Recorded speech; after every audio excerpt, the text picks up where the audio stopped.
single displacement reactions. And a single displacement reactions, these are reactions that, so this is the fourth one we're learning now.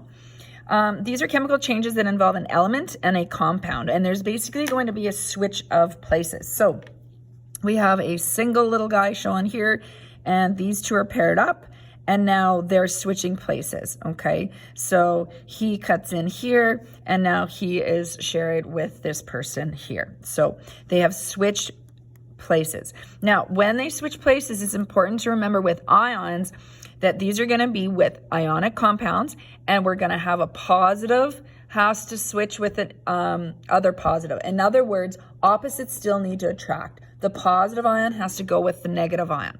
So we'll talk through that a little bit when we're looking at switches and we have an example. So let's read our example here. Fluorine gas will react with sodium bromide in an aqueous solution to produce sodium fluoride and liquid bromine. So again, you're going to have an element, keep in mind that's diatomic, and a compound. You're still left with a compound and an element.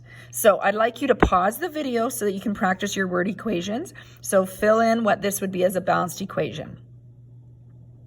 All right, so you should have this filled in because you've paused this video. Let's just make sure you have this correct. So fluorine gas, remember, is diatomic, so that is F2 with the little g for gas. Reacts with sodium bromide. Sodium has a +1 charge, bromide is a -1 charge, so they just nicely go together like so. It says in an aqueous solution. Aqueous means it's dissolved in water. Most of the time we have a lot of salts that are dissolved in water to use them. Yields sodium fluoride. So sodium is an Na+ charge, fluoride is a negative. So again, a +1 and a negative, that's already going to be neutral. So if we just put them together. Now this doesn't tell us if it's aqueous or not. Usually I tell you, so you would have left that blank. Go ahead and fill in aqueous now because it actually did turn out to be aqueous. And then liquid bromine. So bromine is also diatomic, so you need to remember the little 2. And it says liquid, so we can put in the liquid. Now you're going to balance it. So fluorine, I have 2 here. I only have 1, so I need 2 of them, so I have to put the 2 out front.